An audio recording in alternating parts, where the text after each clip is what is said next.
Ladies and gentlemen, heavily welcome John Ross.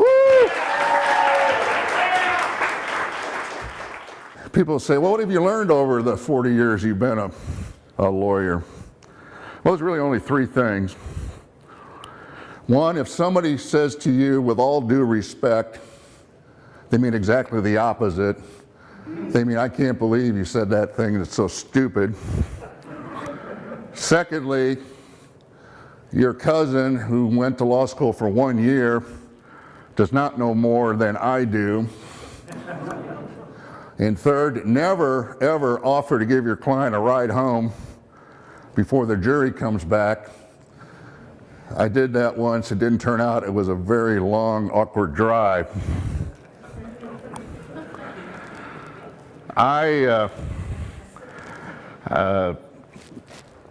Let me ask you this. Have you ever been to a family reunion and you find yourself attracted to somebody? And in the back of your mind, you say, oh, I remember like Albert Einstein married his cousin, so maybe there's times when this is okay. Well, I was too, so I did the research, like 4 pages of stuff. And for example, in Missouri, you can have sex with your first cousin, but you can't marry him. In Wisconsin, where I'm from, you can marry your first cousin if you're over 55 and you're sterile. Check, check.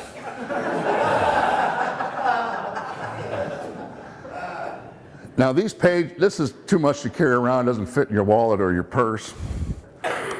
So what you need to do is get the app that I developed with Ancestry.com. It's called IsItOK.com. Very simple. Put in what state you're in, what kind of cousin you're interested in, and what you want to do. Comes back with a red light or a green light. And not only am I the president of IsItOK.com, I am also a client. I'm looking forward to my next family reunion. You like porn? I want to make sure you're awake. You guys like porn? Yeah. I guess not. Anyway, I'm going to tell anyways. I got interested in porn in the 70s. Now, think about that. It's before computers. It's before big screen TVs. It's before VCRs.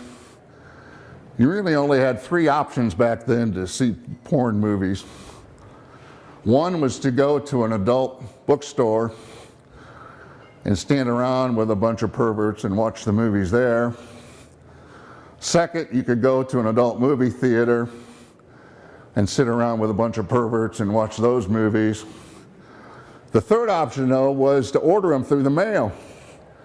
You'd have to get like a Hustler magazine in the back. They'd have a listing. These are 8mm films. They came on reels.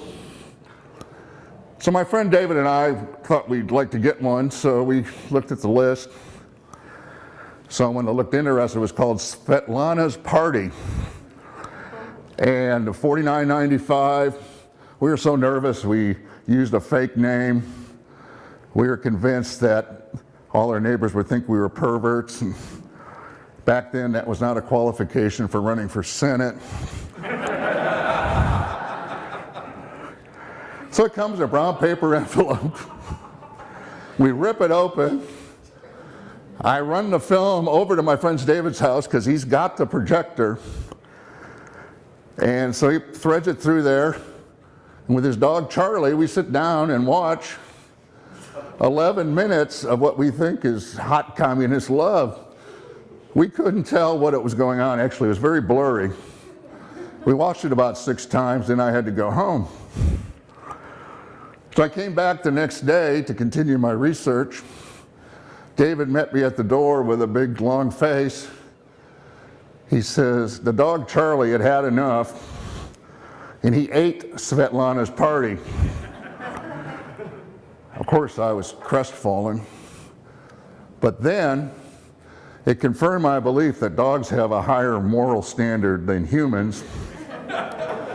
So the next time your dog's staring at you with what you think is unconditional love, He's really judging you. Thank you very much. You guys have been great. John Ross.